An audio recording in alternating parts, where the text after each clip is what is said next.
Hello welcome student, स्वागत है आपका crack plus two YouTube channel में। तो हम लोगों ने पिछले वीडियो में डिस्कस की थी कि हम लोग बात करेंगे क्लास 12th के हिंदी के क्वेश्चन कितना पूछा गया था पूरे 3 अध्याय मिला के। तो सबसे पहले हम लोग तो यही करेंगे 1 2 3 चैप्टर पढ़ते जाएंगे, 3 चैप्टर करके पढ़ेंगे और उसका क्वेश्चन वगैरह भी देखेंगे किस तरीके का ट्रेंड चल रहा है। तो 2016 से हम लोग 2022 तक का क्वेश्चन देखेंगे, ज़्यादा पुराना भी नहीं देखेंगे क्योंकि पहले इतना ऑब्जेक्टिव पूछा नहीं जाता था। तो यहाँ पे हम लोग देखेंगे, ये 3 चैप्टर मैंने पढ़ा दिया, बातचीत, उसने कहा था और संपूर्ण क्रांति। ये 3 चैप्टर मैंने पढ़ा दिया आपको। आप वीडियो डाला हुआ, आप जाके देख सकते हैं अगर आपने नहीं देखा है तो। यहाँ पे हम लोग देखेंगे क्वेश्चन किस टाइप से पूछा जा रहा है। यहाँ पे मैं ज़रा सा इसको, यहाँ पे देखिए, चंद्रधर शर्मा गुलेरी किसके अभिभावक बनकर मेयो कॉलेज अजमेर में आए। देखिए बीच से लाइन पूछ दिया गया है। अब जब तक मैंने आपको बोला था, आप लेखक का परिचय जब तक नहीं पढ़ेंगे या मेरी वीडियो को अच्छे से नहीं वॉच करेंगे तो फिर आपको ये समझ में नहीं आएगा कि क्वेश्चन कहाँ से है, तो फिर कितना इंपॉर्टेंट होता है। और आजकल ये 2022 का क्वेश्चन है, आप अपना 2022 क्वेश्चन बैंक में निकाल के देखेंगे तो 71 नंबर का ऑब्जेक्टिव है 2022 का। तो उसमें देख रहे हैं क्या, ये क्वेश्चन पूछा है, चंद्रधर शर्मा गुलेरी किसके अभिभावक बनकर मेयो कॉलेज अजमेर में आए थे। तो इसका आंसर तो होगा कि खेतरी के नाबालिग राजा जय सिंह के, ये इसका आंसर है। लेकिन ये आंसर है कहाँ पे, ये ज़रा सा हम बुक का भी रीडिंग करके देख लेते हैं कि है कहाँ पे। तो यहाँ पे पहले, यहाँ पे क्वेश्चन था उसने कहा था कहानी से। तो यहाँ पे हम देखेंगे किसके विभाग बनकर कॉलेज आए थे। तो यहाँ पे कहीं ना कहीं तो दिया ही होगा। तो यहाँ पे यहाँ देखिए वृत्ति में दिया हुआ है, 1904 में जयपुर दरबार की ओर से खेतरी के नाबालिग राजा जयसिंह के अभिभावक बनकर मेयो कॉलेज अजमेर में आ गए। यहाँ पे गौर करने वाली ये बात है कि अब कोई स्टूडेंट ये सोच भी नहीं सकता है कि ये क्वेश्चन पूछेगा क्यों, ये क्यों पूछेगा, आखिरकार बीच से लाइन उठा के क्यों देगा। लेकिन अभी बिहार बोर्ड वालों ने नया तरीका आजमा लिया। अब वो क्या करते हैं, वो सोचते हैं विद्यार्थी इतना डिटेल में तो पढ़ेगा नहीं, मेन चीज़ ही पढ़ेगा। तो वैसा कुछ नहीं करना। आप मेरी वीडियो देखिए, मैंने आपको जहाँ जहाँ अंडरलाइन बोलूँ वहाँ आप कराते जाइए। 2023 एग्जाम के अगर आपको अच्छे से देना है, 2023 एग्जाम में हिंदी में आपको 80+ मार्क्स चाहिए, तो जहाँ मैं अंडरलाइन बोलूँ आप जरूर कीजिए। वो एक ऑब्जेक्टिव बना लीजिए, अपने कॉपी में लिख लीजिए। आपको सिर्फ अंडरलाइन करके छोड़ना नहीं, उसको याद भी रखना है। तो यहाँ पे देखिए उस क्वेश्चन का आंसर यहाँ पे जो 2022 में पूछा गया था। तो ये लाइन तो जरूरी नहीं है पढ़ना, क्योंकि खेतरी के नाबालिग राजा जयसिंह के अभिभावक बनकर मेयो कॉलेज आए, अजमेर में आए। तो ये उतनी इंपॉर्टेंट नहीं लगती अगर देखा जाए। हाँ, ये लगती है कि उनकी कहानियाँ कौन सी थी, जैसे कि सुखमय जीवन। तो सुखमय जीवन कब लिखा, 1911 में। बुद्धू का कांटा कब लिखा, 1911 में, ये भी। और उसने कहा था 1915 में। ये सब इंपॉर्टेंट लग रहा है।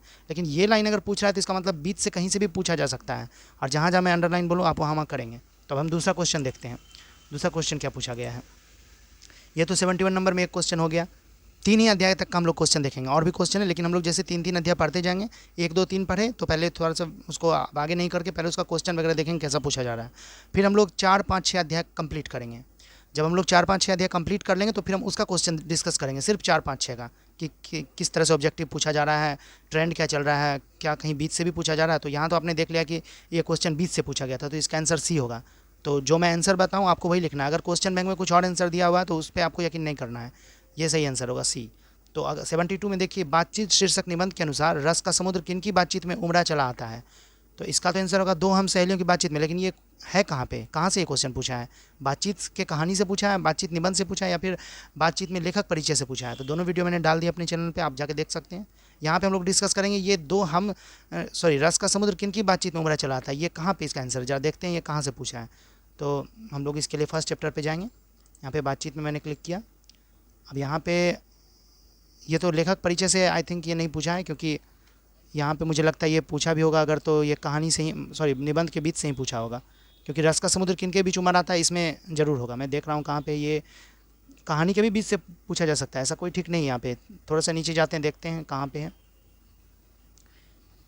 यहाँ पे देखिए एक लाइन है, जरा आप इसको गौर करेंगे, पेज नंबर 14 पे है, हिंदी के पेज नंबर 14 पे। आप अपना भी पेज नंबर निकाल लें।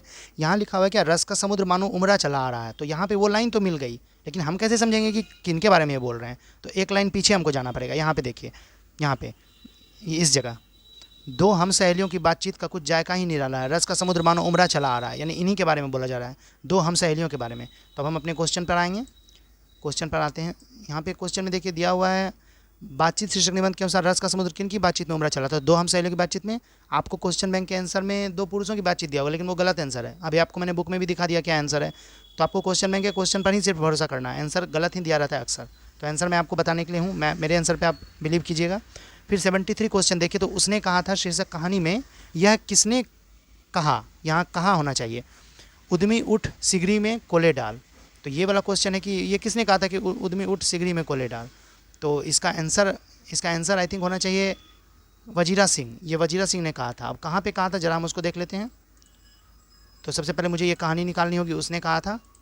तो यहाँ पे ये इस तरह का जो वाक्यांश होता है, इसको खोजने का सबसे आसान तरीका आप पहले समझिए कि ये कहानी कहीं बीच से दिया गया है। तो कहानी के बीच से दिया गया तो ऐसा इन्वर्टेड कोमा रहेगा, ये छोटा रूप में रहेगा, बस ऐसा इन्वर्टेड कोमा में आपको इसको ढूंढना है। आप इसको कैसे ढूंढ सकते हैं, चलिए देखिए, जहाँ जहाँ इन्वर्टेड कोमा वहाँ हम रुकेंगे। एक पंक्ति टाइप का रहेगा, जैसे ये है, ये बिल्कुल अलग है, बीच से नहीं है, तो इसी टाइप का वो रहेगा। तो यहाँ तो वो नहीं है, वो उद्यमी उठ लिखा हुआ है। तो हम लोग देखते हैं उद्यमी उठ कहाँ पे लिखा हुआ है। ये 2 नंबर भाग में आ गए अब हम लोग, कहानी के दूसरे भाग में। यहाँ पर भी नहीं है, यहाँ पे मिल रहा है हमको, देखिए ये इन्वर्टेड कोमा के अंदर मिलेगा आपको। उद्यमी उठ सिगरी में कोले डाल, वजीरा तुम 4 जन बाल्टियाँ लेकर खाई का पानी बाहर फेंको। तो इसका आंसर तो वजीरा सिंह हुआ, क्योंकि वजीरा को ही बोल रहा है। तो अब अगला क्वेश्चन हम लोग देखते हैं। जयप्रकाश नारायण मार्क्सवादी कब बने? तो मैंने आपको अंडरलाइन करने बोला था, यहाँ पे आप देख सकते हैं, मैं जूम कर देता हूँ। जयप्रकाश नारायण मार्क्सवादी कब बने? तो जयप्रकाश नारायण मार्क्सवादी कब बने, ये आपको देखना है। तो देखते हैं कहाँ पे है इसका आंसर। तो पहले हम जयप्रकाश नारायण में जाएंगे, ये संपूर्ण क्रांति है 3rd चैप्टर। तो जयप्रकाश नारायण मार्क्सवादी कब बने, यहाँ पे आप ये लाइन को मैंने आपको अंडरलाइन करने बोला था, अगर नहीं किया आपने तो फिर से कर लीजिए। 1922 में शिक्षा प्राप्ति के लिए अमेरिका गए, वहाँ कैलिफोर्निया, बर्कले मतलब इत्यादि विश्वविद्यालयों में अध्ययन किया, मार्क्सवाद और साम्राज्यवाद की शिक्षा यहीं ग्रहण की। तो यहाँ पे तो ईस्वी नहीं दिया हुआ है कि कहाँ कब ग्रहण किए, लेकिन आप गौर करेंगे तो यहाँ पे 1922 दिया हुआ है, यानी कि 1922 में शिक्षा प्राप्ति के लिए अमेरिका गए और मार्क्सवाद और समाजवाद की शिक्षा भी अमेरिका में ही ग्रहण की। तो जब 1922 दिया हुआ तो 1922 ही लिखेंगे। ये कन्फर्म नहीं कि यहाँ पे कि ईस्वी कितना दिया, लेकिन 1922 में ही इन्होंने समाजवाद और मार्क्सवाद की शिक्षा ग्रहण की थी। तो आपको अगर समाजवाद में भी क्वेश्चन आ सकता है, हो सकता है पिछले बार अगर मार्क्सवाद पूछा है तो इस बार समाजवाद करके पूछ दे।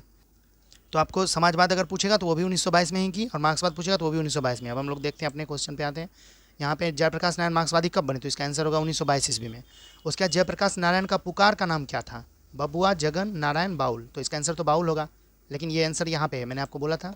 यहाँ पे आप देख सकते हैं पुकार का नाम लिखा हुआ है और बचपन में बाउल।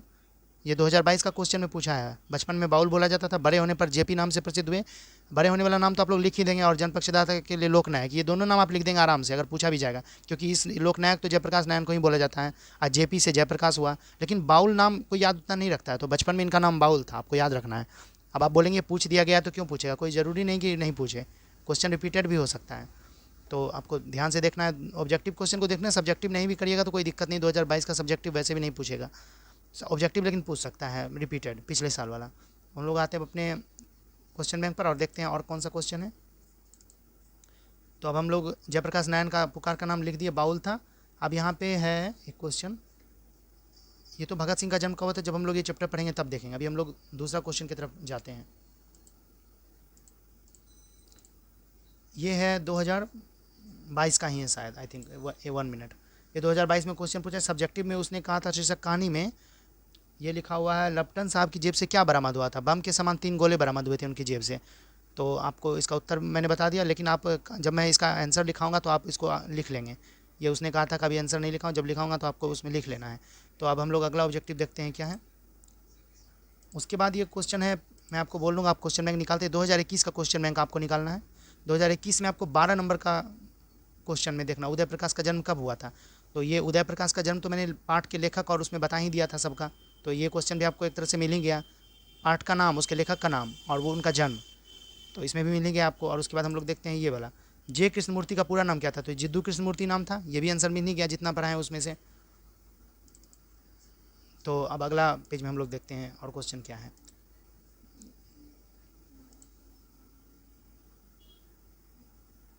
इसमें प्रकृति वर्णन से संबंधित कविता है, कवियों का कवि किस कवि को कहा जाता है, ये सब नहीं है आई थिंक। अब मैं आपको दिखा रहा हूँ चौथा पेज हमारा क्वेश्चन का, ये है 2021 का ही है। 2021 का क्वेश्चन नंबर आपको 41 निकालना है। अर्धनारीश्वर शीर्षक पाठ के लेखक कौन है? तो ये मैंने आपको याद करा दिया है, अर्धनारीश्वर के लेखक रामधारी सिंह दिनकर। जैसे आपको याद 2 ट्रिक से इसको करना है, एक अर्ध से तो अर्ध में ध है, तो रामधारी में भी ध है, और अगर वैसे नहीं याद होता तो आप अर्धनारी या रामधारी ऐसे करके याद कर सकते हैं इसको, अर्धनारी रामधारी, इस तरह से याद कर सकते हैं, आपको याद हो जाएगा। उसके बाद चंद्रधर शर्मा गुलेरी की कहानी कौन सी है? तो अभी हम लोगों ने इधर ही पढ़ा था, उसने कहा था ये चंद्रधर शर्मा गुलेरी की कहानी है। उसके बाद अगला है शिक्षा शीर्षक निबंध के रचनाकार कौन है? तो शिक्षा शीर्षक निबंध के रचनाकार तो हैं ये, आई थिंक जे कृष्णमूर्ति तो नहीं है, मलयज नहीं है, मोहन राकेश नहीं है, उदय प्रकाश है। शिक्षा शीर्षक निबंध के रचनाकार हैं जे कृष्णमूर्ति, सॉरी ये जे कृष्णमूर्ति हैं। उसके बाद सिपाही की माँ का रचयिता कौन है? मोहन राकेश। वो सदानेरा किस विधा के अंतर्गत है? निबंध। जयप्रकाश नारायण रचित पाठ का नाम। अब यहाँ पे एक और क्वेश्चन मिल गया 3 अध्याय तक में, संपूर्ण क्रांति। और बालकृष्ण भट्ट किस युग के रचनाकार हैं? तो भारतेंदु युग के, वो मैं दिखा देता हूँ आपको कैसे। बालकृष्ण भट्ट का मैं निकालता हूँ और आपको दिखाता हूँ कैसे। तो बालकृष्ण भट्ट किस युग के यहाँ पे लिखा हुआ है, यहाँ पे गौर कीजिएगा। वे भारतेंदु युग के प्रमुख साहित्यकारों में से हैं। तो वे भारतेंदु युग यहाँ लिखा हुआ भारतेंदु युग, तो युग आपको याद रखना है किस किन का कौन सा है। नहीं तो आप 10 बार रिपीट करेंगे तो आपको वैसे भी याद हो ही जाएगा। ऐसा नहीं हो सकता कि आपको ये सब युग याद नहीं हो, सबको याद हो जाता है। आप बस इसको अपने कॉपी में लिख लेंगे ज़्यादातर सब लेखक के बारे में कि कौन किस युग के थे, तो आपको वैसे भी याद हो जाएगा। तो अब क्वेश्चन पे चलते हैं। यहाँ पे ये पेज तो आई थिंक हो गया है, अब हम लोग अगले पेज की तरफ जाते हैं। ये 2021 का ही है। इसमें देखिए यहाँ पे हिंदी कहानी के विकास में मील का पत्थर कौन सी कहानी मानी जाती है। अब जो मैंने आपको बोला कि बीच से क्वेश्चन पूछा जाता है, वो भी बात यहाँ पे सही हो गया है। ये मील का पत्थर कौन सी कहानी, मील का पत्थर तो नाम की कोई कहानी है नहीं हमारे पाठ्यपुस्तक में, लेकिन मानी जाती है यहाँ पे लिखा हुआ है। यानी कि कोई एक कहानी है आपके पाठ्यपुस्तक में जो कि मील का पत्थर मानी जाती है। तो ये आप कैसे पता करेंगे, जब तक आप ये वाला, इसका तो आंसर उसने कहा था, लेकिन आप कैसे जानेंगे कि उसने कहा था। आपको पहले ही ये ऑब्जेक्टिव याद करके जाना है। ये 2021 में पूछा है, तो 2021 में जो क्वेश्चन पूछा वो तो आपको सारा याद करके जाना है। ये तो रिपीटेड बोले या नहीं बोले, ये तो पूछेगा ही। तो मील का पत्थर कौन सी कहानी मानी जाती है, तो ये इंपॉर्टेंट हो जाता है क्योंकि 21 में पूछा, 22 में नहीं पूछा है। तो मील का पत्थर में हम देखते हैं अभी उसने कहा था, मैं है कहाँ पे मील का पत्थर। तो ये तो बालकृष्ण भट्ट द्वारा रचित कहानी, हम लोग उसने कहा था को देखते हैं। तो यहाँ पे आप देखेंगे उसने कहा था, मैंने आपको अंडरलाइन करवाया था इसलिए मुझे याद है। यहाँ पे है, यहाँ पे देखिए आप पेज नंबर निकालना है आपको 19, आपने हिंदी के किताब में पेज नंबर 19 निकालना है। यहाँ पे देखिए, यह हिंदी कहानी के विकास में मील का पत्थर मानी जाती है। कौन, यहाँ प्रस्तुत कहानी उसने कहा था, उनकी अमर रचना है, चंद्रधर शर्मा गुलेरी की। यह हिंदी कहानी के विकास में मील का पत्थर मानी जाती है। यहाँ पे लिखा हुआ मील का पत्थर, यानी कि आपको मिल गया उस क्वेश्चन का भी आंसर, यहाँ पे मील का पत्थर है। तो उसने कहा था मानी जाती है। लेकिन अब ये देखिए बीच से पूछ दिया गया है क्वेश्चन, अब इतना कैसे याद रखेगा कोई भी। तो जो क्वेश्चन पूछ दिया गया उसको तो आपको याद ही रखना है। इससे फ़ायदा ये होगा कि आपको बीच से पढ़ने की जरूरत नहीं पड़ेगी। हो सकता है वही क्वेश्चन पूछ दे जो पूछा गया है। और ये भी लाइन आपको याद रखना, तेरी कुरमाई हो गई, ये भी क्वेश्चन पूछा गया। कब कब पूछा गया मैं आपको बता दूंगा, लेकिन ये आपको जैसे कुरमाई वर्ड देखेंगे आपको समझ जाना ये उसने कहा था मैं। और कहानी आपके पाठ्यपुस्तक में 3 ही है, तो तीनों कहानी का पात्र का नाम, जितने उस कहानी में पात्र हैं सबका नाम और उनका उनसे क्या रिलेशन है, सब आपको याद रखना होगा। अगर आपको हिंदी में 80+ लाना है तो इतना तो आपको पढ़ना पड़ेगा। तो तेरी कुरमाई हो गई है यहाँ लिखा हुआ। कुरमाई का अर्थ होता है मंगनी, मंगनी यानी शादी। तो कुरमाई ये किस कहानी से लिया गया, तो आपको लिखना है उसने कहा था। आपको लेखक का नाम नहीं लिखना है, आपको कहानी का नाम लिखना है। तो हम लोग अगला क्वेश्चन में देखते हैं और क्या पूछा गया है। मील का पत्थर कौन सी कहानी, इसका तो हम लोगों ने कर लिया, उसने कहा था। अब अगला पेज में देखते हैं क्या है। तो यहाँ पे है, यहाँ पे मैंने जो बोला था वो अभी आ ही गया। यहाँ देख रहे हैं आप, तेरी कुरमाई हो गई, इसको आप जूम करके देख सकते हैं, वीडियो को पॉज करके जूम करके देख सकते हैं। ऐसे जूम हो नहीं रहा, हाँ यहाँ पे हो गया। तेरी कुरमाई हो गई का किस कहानी से संबंध है, तो यहाँ पे इसका आंसर होगा उसने कहा था। तो मैंने जो बोला वो क्वेश्चन तो आप देख भी रहे हैं, पूछ दिया। आप अपना क्वेश्चन बैंक में भी देख सकते हैं, 2021 में ये पूछा है, 2021 में। अब हम अगला पेज पे जाते हैं। अब सब्जेक्टिव देखते हैं। सब्जेक्टिव में देखिए मैंने आपको बोला था कि जयप्रकाश नारायण की पत्नी का नाम और वो क्या था और वो किसकी पुत्री थी। ये जरूरी नहीं कि सिर्फ जयप्रकाश नारायण की पत्नी का ही नाम पूछेगा। अब जयप्रकाश नारायण की पत्नी के पिता का क्या नाम था ये भी पूछा गया है। तो ये इस दोनों क्वेश्चन का आंसर शुरू में ही मैंने आपको अंडरलाइन भी करवाया था। देखते हैं यहाँ पे जरा सा मैं बैक करता हूँ, जयप्रकाश नारायण वाली कहानी निकालता हूँ। ये जयप्रकाश नारायण है यहाँ पे देख सकते हैं आप, माता पिता फूलरानी एवं हर्षुदयाल, ये तो याद रखना ही है। हम पत्नी देखिए यहाँ पे लिखा प्रभावती देवी, प्रसिद्ध गांधीवादी ब्रजकिशोर प्रसाद की पुत्री। तो आप अगर गांधीवादी ब्रजकिशोर प्रसाद लिख देंगे तो और अच्छा है, सिर्फ ब्रजकिशोर प्रसाद भी लिख देंगे उनके पिता का नाम तो भी चलेगा, आपको नंबर भी मिल जाएगा।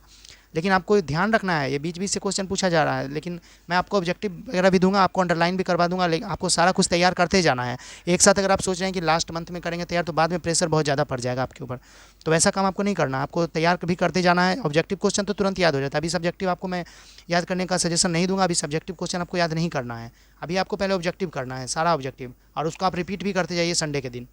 तो हम लोग अब अगला क्वेश्चन देखते हैं। ये तो जयप्रकाश नारायण के बारे में हो गया। एक और क्वेश्चन यहाँ पे आप गौर करेंगे, पूछा गया है लहना सिंह का चरित्र चित्रण करें। लहना सिंह कौन था, वो सूबेदार लहना सिंह, उसका चरित्र चित्रण। इसका आंसर मैं आपको बताऊंगा, वीडियो में ही बताऊंगा, एक वीडियो आएगी उसमें सारा आंसर मैं आपको बता दूंगा, क्वेश्चन आंसर। तो ये भी पूछा गया है क्वेश्चन, यानी उसने कहा था 3 अध्याय हम लोगों ने पढ़ा है अभी तक में, और उस 3 अध्याय से देखिए कितना सारा क्वेश्चन मिल रहा है।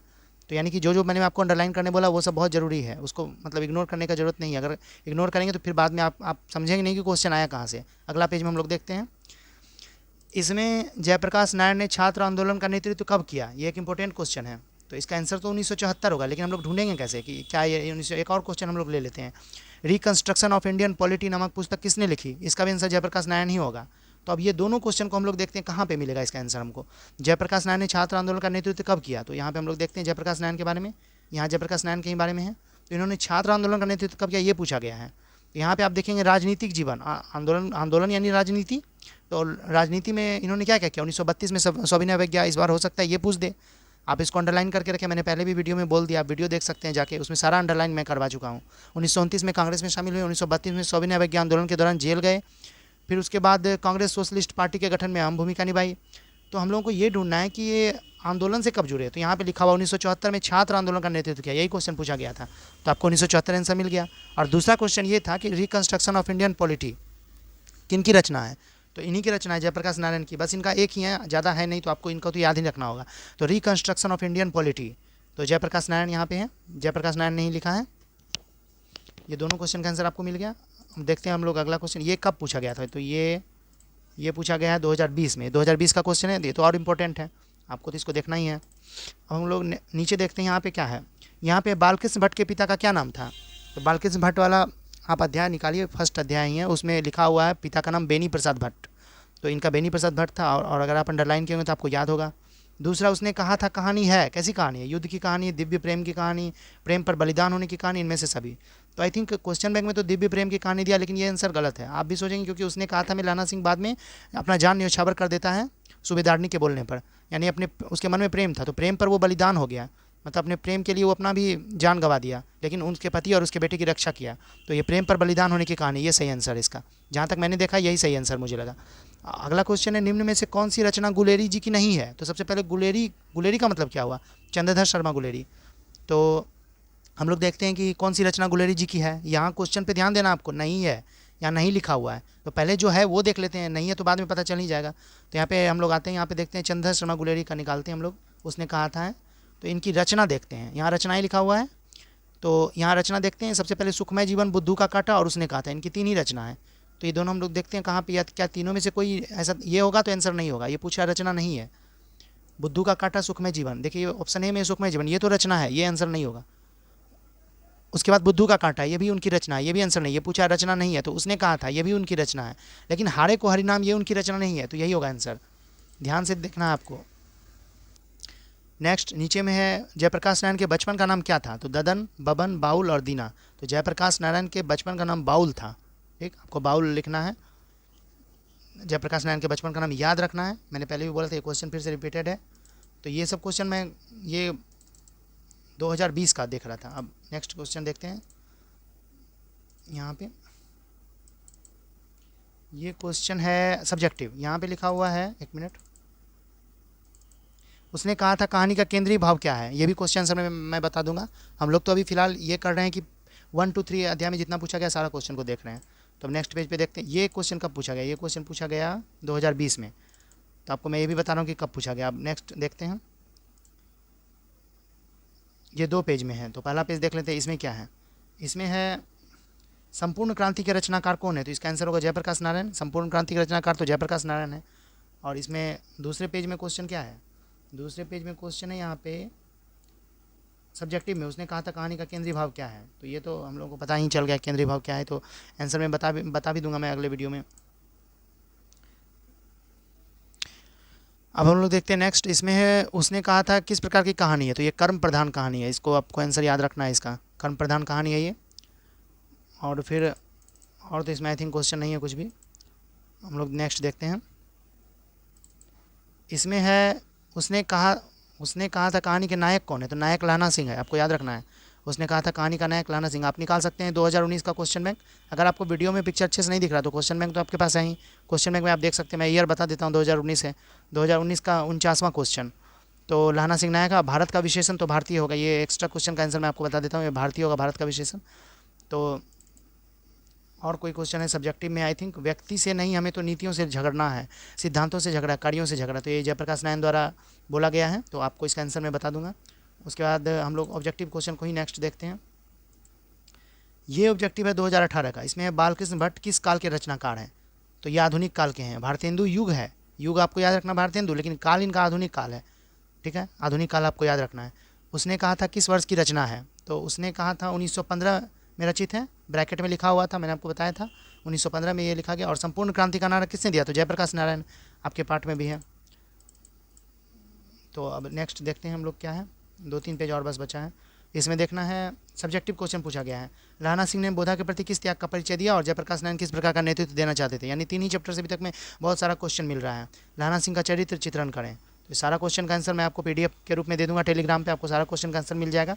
तो ऑब्जेक्टिव का तो मैं वीडियो में ही आपको करवा दूंगा, लेकिन सब्जेक्टिव के लिए आपको मैं क्वेश्चन का मैं अंडरलाइन करवा ही देता हूँ ऑब्जेक्टिव में। अब नेक्स्ट हम लोग देखते हैं अगला। ये है 100% व्याख्या करें। ये मृत्यु के कुछ समय पहले स्मृति बहुत साफ हो जाती है। आपको जैसे ये लाइन दिखे आपको याद रखना है ये उसने कहा था कहानी से, इसलिए मैं बोलता हूँ किताब अच्छे से पढ़ें। किताब में आपको सारा बात दिया रहता है, आप पढ़ते के साथ समझ जाएंगे ये कहाँ से पूछा गया है। यहाँ ऑब्जेक्टिव है। पहले ये 2017 का क्वेश्चन, 2017 में उतने ऑब्जेक्टिव नहीं पूछे जाते थे, इसलिए मैंने 2016 तक का ही क्वेश्चन को इसमें ऐड किया, क्योंकि ज़्यादा ऑब्जेक्टिव 2018 से पूछा जा रहा है। तो उसने कहा था कहानीकार कौन है, तो कहानीकार कौन है उसने कहा था कि प्रेमचंद, अज्ञेय, जैनेन्द्र, चंद्रशेखर शर्मा गुलेरी, तो ये होगा डी। और संपूर्ण क्रांति के रचनाकार तो जयप्रकाश नारायण, ये बार बार रिपीट हो रहा है।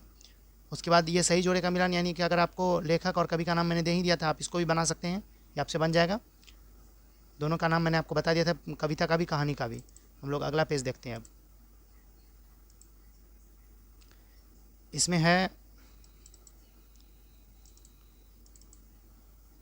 इसमें है यहाँ पे सही जोड़े का मिलान करें। बातचीत और सदानी राज जूठान, इसमें भी वही है, आपको इसका मिलान करना है। तो ये था हमारा वीडियो जिसमें कि मैंने आपको 3 अध्याय तक का क्वेश्चन डिस्कस कर दिया है। और उसके बाद आपको अब आपको खुद से भी करना है सारा, जो मैंने बता दिया जितना आपको उतना तैयार करना है। और अब एग्ज़ाम को तो टोटल 6 मंथ ही अब बचे हुए हैं, तो आपको और तैयारी हार्ड करनी है अपना। और उसके बाद वीडियो से जुड़े रहें, हमारे चैनल से जुड़े रहें। कोई भी तरह की प्रॉब्लम आई कमेंट से पूछें, और ये नहीं तो मुझे ईमेल कर दें, मैं ईमेल पे भी जवाब दे देता हूँ। मैं अपना ईमेल आईडी डाल दूँगा डिस्क्रिप्शन में। तो अब हम लोग नई वीडियो लाएंगे 4 अध्याय। देखते हैं 4 अध्याय। ये नेक्स्ट वीडियो हमारी आएगी अर्धनारीश्वर चैप्टर से। अर्धनारीश्वर को किन्होंने लिखा? रामधारी सिंह दिनकर ने। और मैं इनका जो भी जन्म स्थान, निधन जो भी बोलूँगा अंडरलाइन करने, आप सब अंडरलाइन करेंगे। बहुत इंपॉर्टेंट हो जाता है, क्योंकि बिहार बोर्ड में कहीं से भी क्वेश्चन पूछ रहा है। अब जो लाइन से उम्मीद नहीं वो भी लाइन पूछ रहा है, तो आपको तो हर लाइन इस तरह से इंपॉर्टेंट हो जाती है। लेकिन ये बिहार से रिलेटेड हैं, तो इनका तो और ज़्यादा पूछा जा सकता है। तो नेक्स्ट वीडियो का वेट करिए, हम आएगी वो वीडियो, उसमें मैं आपको बताऊँगा। तो वीडियो को पूरा देखने के लिए धन्यवाद।